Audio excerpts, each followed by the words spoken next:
Doing good. We're on a new platform this morning, so we're having a little fun with that. The way to That's right. welcome 2023, start a new platform in 2023. Hey, it's the new year. That's what it's all about, right? Being in the new year. Everything's new, everything's fresh, yeah, it's cool. And we're coming off a Seahawks win, so that's important. It was a good game. It It was a fun was. game to watch. The great thing, I like competitive games, but at the same time, I also like a game where it's decided right from the beginning too. Me too. I think I would rather just decide it right from the beginning. And then I you get think, to enjoy it, no stress. yeah, no stress. Have a good time. Watch when you want. Check your phone. I don't have to be glued to the edge of my seat. I've done that enough. I'm good for the blowouts. Yeah. Well, I'm Dave Westcott, CEO of Evergreen Brands, TransBlue. This is Dave Vetter, Vice President of Operations, TransBlue Evergreen Brands. And today we're here to talk about planning the new year because it is the new year. It's January 3rd, 2023. And I can't believe it's 2023. I thought we'd be flying around in spaceships or something. But we're going to talk about planning the new year. And so, what does that look like for you and your business? What does that look like for you in your life? This is the entrepreneurial journey, and we're going to have some great takeaways here on this call because getting prepped for the year is something that we started doing this actually last quarter. So interestingly enough, we started planning everything that we thought we would project, need, have. Uh, at the beginning of Q4 so that we would be 100% ready for Q1. And let's talk a little bit about that. Dave, you've got some experience working with that and in some of the businesses that you've been a part of and your expertise. So let's dive right into planning for the new year.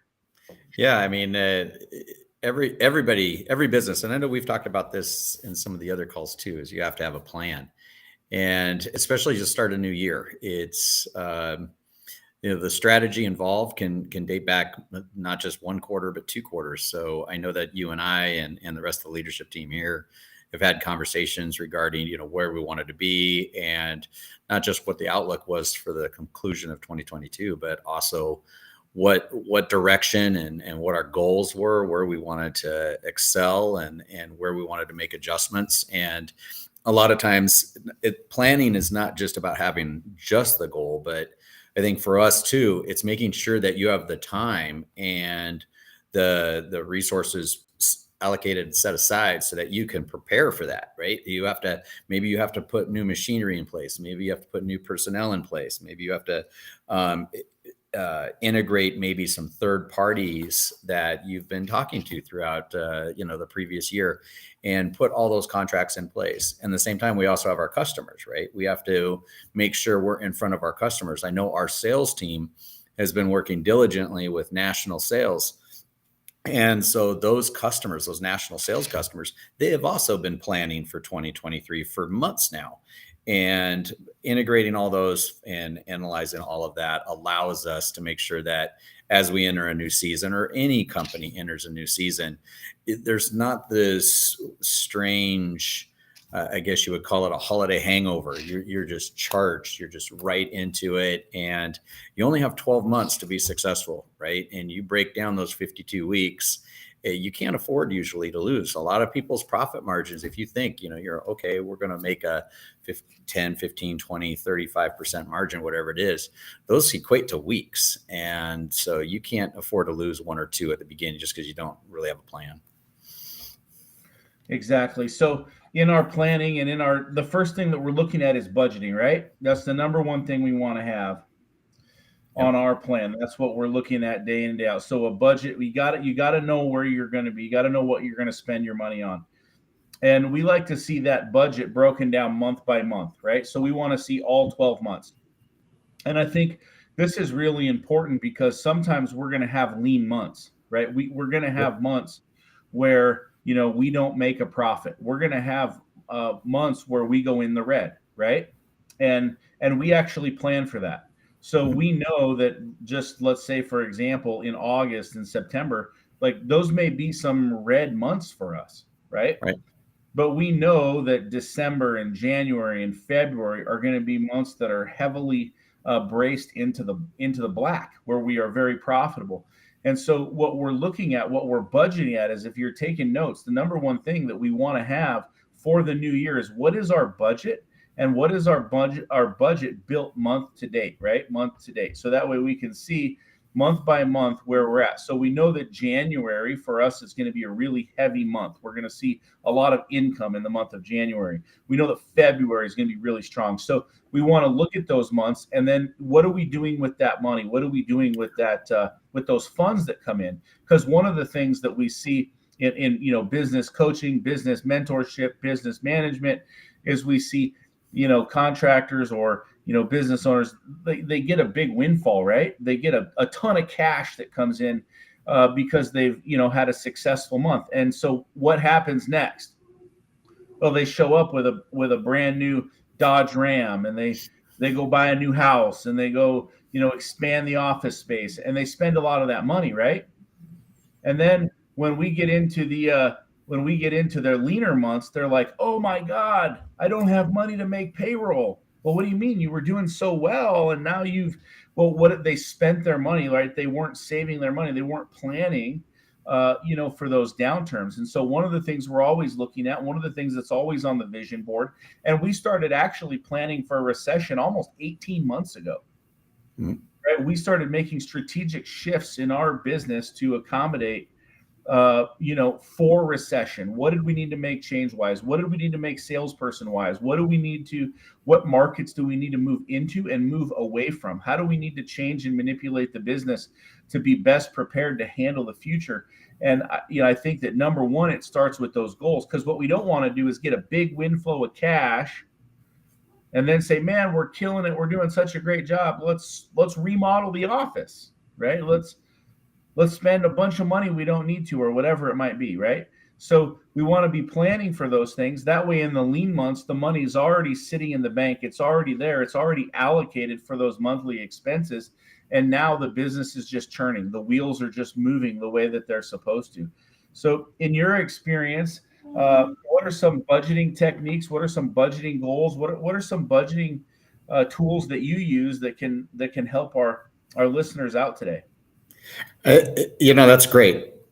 I don't think so. Some of the tricks that I've noticed, not even tricks, just the reality of budgeting, is to make sure that you're realistic about it. I think a lot of times people will create too lofty of revenue goals. And it's great to have a high revenue target. I mean, my budget that I put together is never shared with my salesperson. His budget's way up here, shooting for the stars every single year. But I think keeping it down to what you really anticipate based on their run rate, based on their pipeline. So keeping revenue realistic, and then making sure that your expenses are all accounted for. And that can be as detailed as you want to get. And there's some general buckets when it comes to, how much office paper are we getting. But for the other parts, making sure that you have everybody's salaries, making sure that you're anticipating the changes that are going to happen too. So for example, you're going to give people increases. So making sure throughout the year that you've already pre-planned out what those increases are and how that affects you.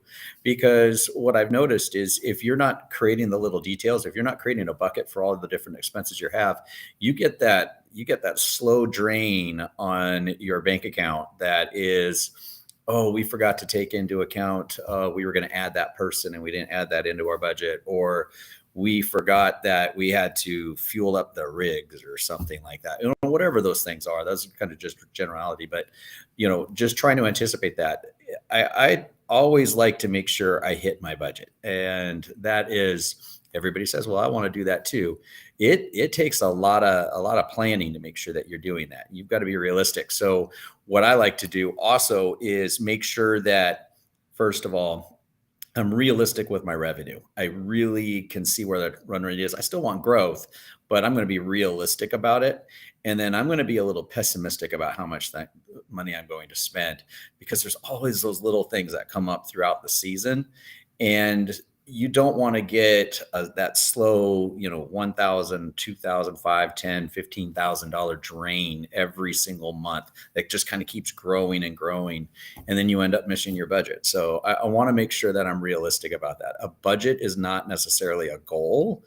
It is a goal as far as I plan to hit it, but it makes sure you're making smart decisions. And that is key, especially on the leadership side. And you have to know when you are trending towards too much towards salaries, when your revenues are dropping a little bit, and what's okay for your salesperson not to hit and what's not okay for them not to hit. And I think all those little tricks really help. So be realistic about your revenue, be a little pessimistic about how much you're going to spend. Yeah, those are great tips. And we can make adjustments to those as we go throughout the year, right? Like that's part of the bonus of having your budget, having it built month by month, is that if we notice, whoa, we've had, Q1 was a lot less in revenue than we had anticipated, right? Or maybe a potential client or a client that we're working with, maybe we had anticipated the revenue from that account to be much higher, and for whatever reason it's much less than what it is. Then we have the flexibility to make adjustments to that budget. That's the benefit of that budgeting tool, and really watching that budget. Is just as an example, like I said, last year, we decided we need more national sales. So we brought on a national salesperson. I want to think it was in May. We started in April, but we noticed that we needed to do that because we had some Q1 dips that weren't good for us, right? So we said, okay, because we're watching this, because we're monitoring it, because we need to stay on top of where we're going, right? We were able to do that. And that's really powerful for us in business. And because of that, we actually exceeded the goals that we had in place for the year. And so that's a really important thing, because you're able to see the changes before it's too late. One of the things that entrepreneurs struggle with, I think, is like just monitoring and managing, what they've forecasted. They think, okay, well, we're going to put $10 million down for December 31st, 2023. Like you said, not realistic. Maybe it is realistic at the time when they started it, but things change throughout the year. It's ever evolving, right? We're always going to have things change. We're going to have disappointments. We're going to have misses, so on and so forth. We're also going to have huge wins. We're going to have unexpected wins. And so, we've got to make sure that when we're budgeting, that we're also looking at tweaking that budget, and that we're making the changes appropriately. So your budget is a living document, right? It's living and breathing, and it's got a life of its own. And so by managing and watching it, you can start to predict, where you're going to be at. And then you can make good key changes to the business, to make sure that, you're really moving in the right direction. So Absolutely. that's one of the things that I really look for, and that I really like. Any thought there, Dave? Yeah, no, I absolutely agree. The budget's kind of like your blueprint, I guess the best way to put it, for the year. It's something that the management team, your leadership team, or if you're a sole proprietor, you yourself are referring to. This is where I want to be. This is my plan for 2023. But at the same time, just like you said, every plan can be changed. You're in a position of power to be able to do that, and you can make new strategic decisions based on how successful you've been, maybe towards your plan. And it's exciting. Also, it's rewarding to know how well you're doing against your budget too. So, to have a great month and to see directly how it's affected, as opposed to, I think we're doing pretty good compared to where I wanted to be, but you've got to monitor that. So the other part about having a budget is making sure that I think, I don't know if you're going to get into this, but is making sure that not only are you following it, you're monitoring it. And it's not just becoming something that, wow, we missed our budget, or, whatever happened, and that's just the way it is. If you're going to use your budget as a tool, not only to plan and forecast, it's also to make sure that you're referring back to it throughout the months, especially as you enter a month. I think that's a big differentiator between those people that are really driving their business and those that just see how it goes. Are the ones that, as they're going into the month of January, or they're going in the month of February, or whatever it is, they're not just looking at how their performance was for the month of January, but they are really diving into, okay, what did we say we were going to do this month? Are we really set up? Is our pipeline looking that good? Is our sales team confident that they're going to hit this? Have we been able to manage these particular costs? And then if you realize something's out of alignment as you enter a month, making those adjustments at the beginning of the month, because you've got 4 weeks that you can affect the outcome. And maybe your revenue's down a little bit. Maybe you're noticing because of changes in the economy. I know the interest rates just went up. I don't know how the economy affects everybody else's budgets, but if you notice that, then you can immediately make changes on your spending. Maybe we don't go buy that new piece of equipment this month because we want to make sure that we're controlling things so that everything moves up and down so that we're able to hit our numbers. Yeah, that's awesome, and the great advice.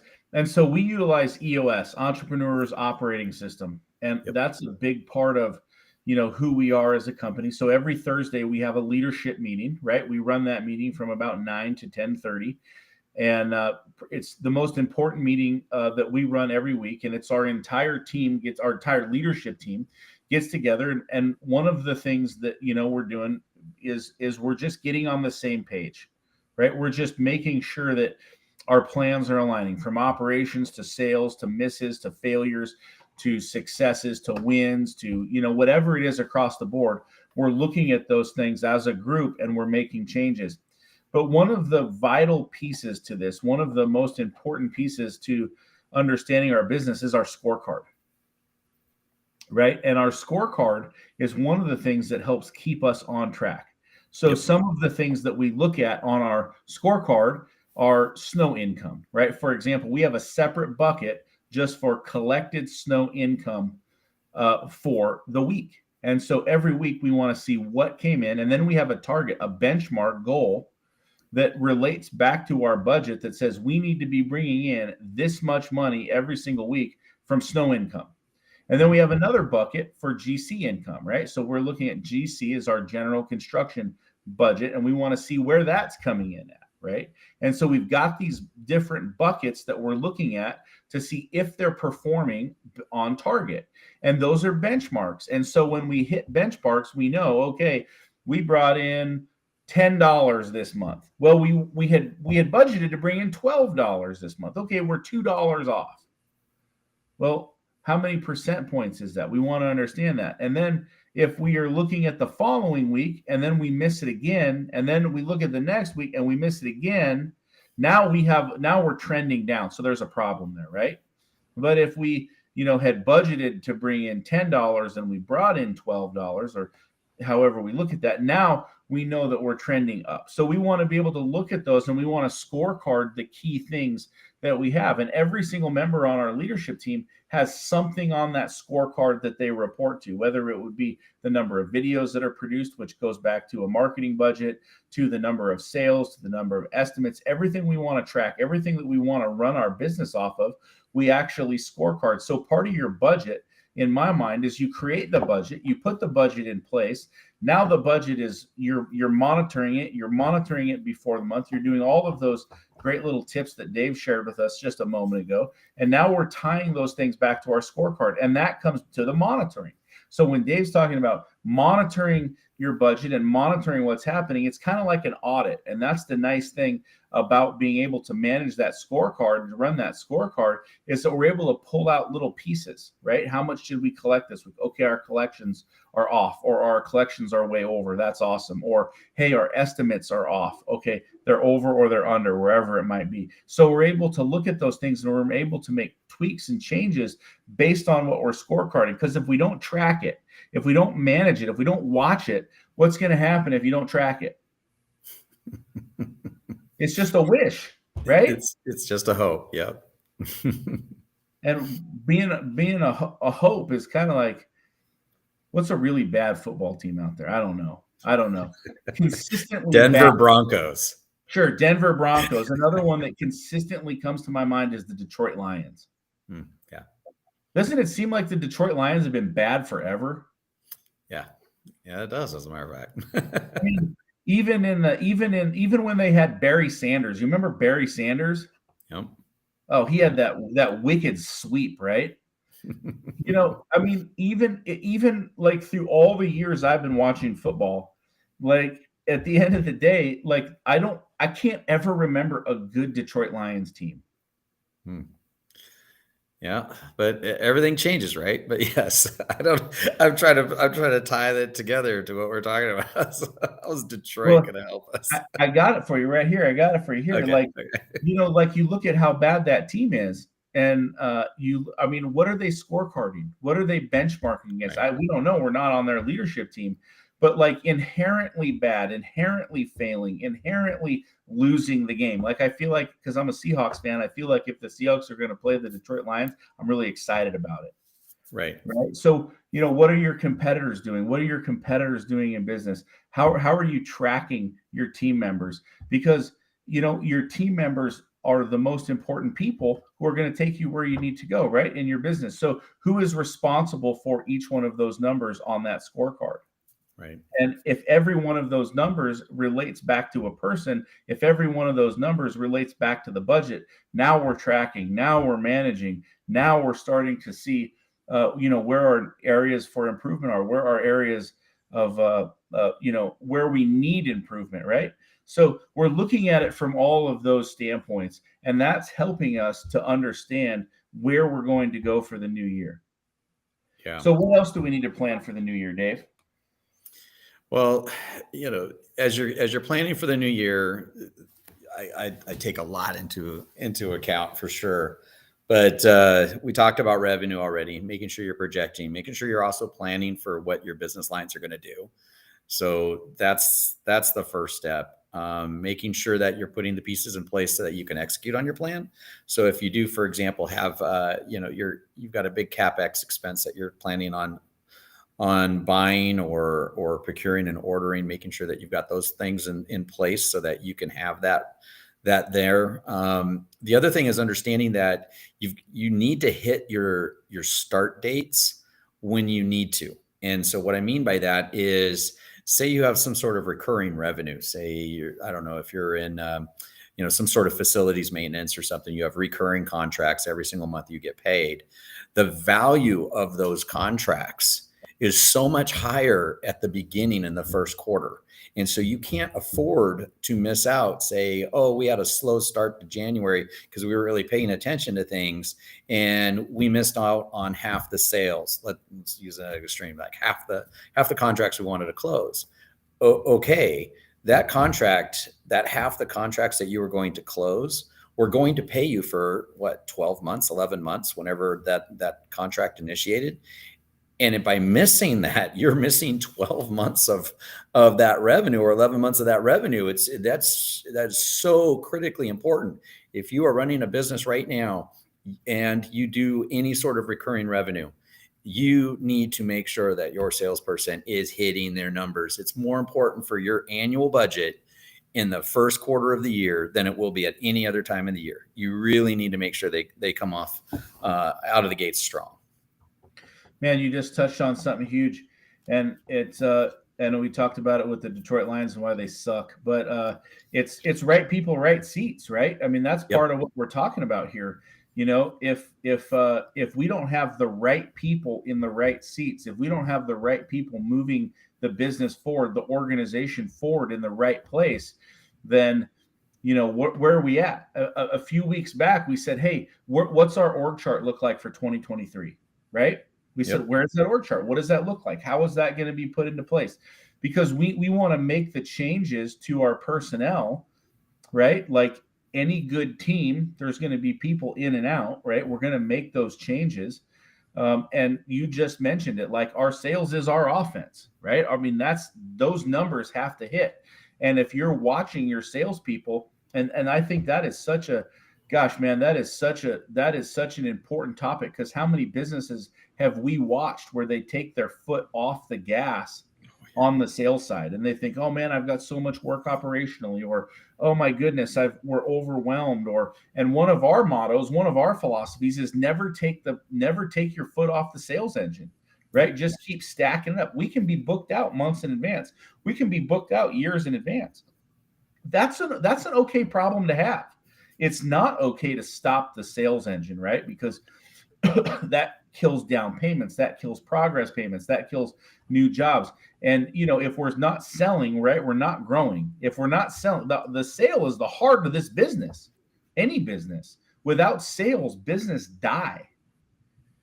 So we need to know on that org chart who is in charge of sales, right? And we have one guy who's in charge of sales. His entire living function is to manage the sales team and the sales operation. And so we're looking at that org chart. We're saying, is is each one of those people on that team right for their position? And are they going to take us to our goals? Now, we have goals monetarily that we want to hit for the year. We have, execution work that we want to hit for the year monetarily. But if the person is not right who's bringing in the sales, then what happens? It's the same as the marketing seat, or the same as the IT seat, or the same as the operations seat. Because you can bring, and you've said this many times, the sale is only half the money. That's right. Right? Operations is the other half. If the operations guy isn't right on your team to be able to execute the volume of work that you want to bring in, there's no point in selling it because you aren't going to execute it. Yeah. So reviewing your org chart beginning of year is absolutely critical to your success, so that you can make those maneuvers, those changes on the chessboard to take you where you need to go. So, Absolutely. Dave, how have you handled that in the past? What are some tips for everybody listening? Well, when it comes to reviewing, I mean, obviously the best way that you can manage and understand if you've got the right people in the right seats, is just understand what they're supposed to deliver. I know that here we track individuals. We set a plan up for every single new employee and lay out basically what their plan is, not just by the month or by the quarter, but just throughout. Just what are they looking to get? So you write that down. Originally, you set all those goals, and then you break those goals down into what kind of activity they will need to have in order to reach those goals. And by monitoring that activity, you will expect to produce, if you have a certain percent of your business, of your leads that end up closing, then you can count backwards and say, well, we know that we need to have so many dozens, hundreds, thousands of contacts in order for us to close a deal, whatever that might be in your industry. Then you need to make sure, well, what is our activity plan that's going to allow us to get those dozens, hundreds, or thousands of contacts? How are we going to make sure that our sales team is being fed that? So that's one thing. The other thing is just understand if that activity level is there. There are some nuances between different staff and different personnel. Like you said, right seat. I remember years ago, I had what I thought was a fantastic salesperson.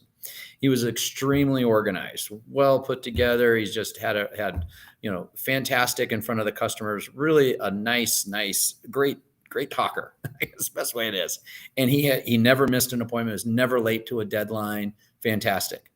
His sales numbers, though, didn't reflect the type of activity he had. And so by monitoring that, we were able to identify, in this case, it was an adjustment he needed to make.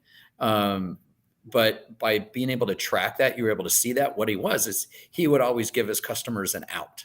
And he thought he was being polite. Why don't you think about it and get back to me on Monday? Salespeople aren't supposed to talk like that. Are you ready to move forward with a deal? That's the way a salesperson is supposed to talk. They want yes, no questions right now. You're always trying to close. And he was doing the opposite. He would have all the information presented. If you get the customer an opportunity to think about it, they will.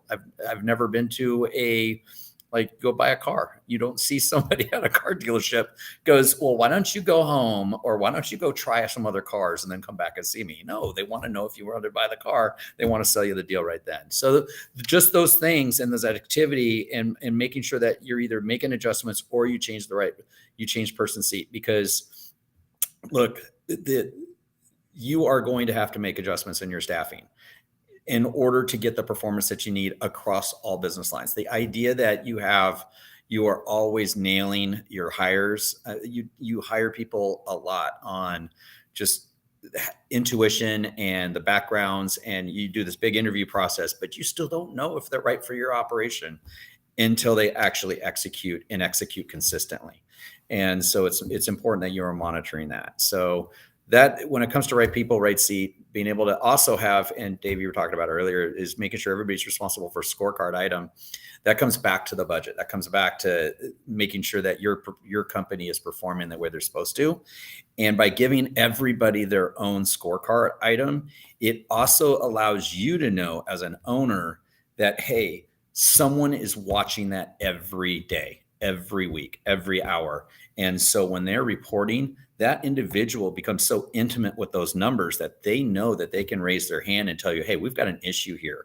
or, oh my gosh, you wouldn't believe how high above budget we are right now. This is amazing. We are trending so well. And because they're intimately familiar. So by giving all those people those assignments, then that follow up and that flow up to ownership to you as if you're sole proprietor or whatever you're doing there, you can make good business decisions because the team is giving you the information you need, and they're not sugarcoating anything, and you're not guessing. God, that was a lot. That's so true. No, that was awesome, man. You brought the fire on that on that one right there. And I think it's so true, right? Everything that you said is so true because the biggest key is everything comes back to the budget. I mean, even your org chart, with your payroll even has a spot on that budget, probably one of the biggest spots on the budget. And if Usually you're paying somebody for not performing, you've got to get that person off the payroll, right? You've got to get them off because they are producing less than what the business needs to be successful. So one of the things I took away from there was, don't hang on to non-producing team members. Move them as quickly as you can off the payroll so that you can save those numbers. When you're looking at those adjustments at the beginning of the month, you don't want to be carrying dead weight. Listen, Yep. If he didn't sell in January, he's probably not going to sell in February. If he didn't sell in February, he's probably not going to sell in March.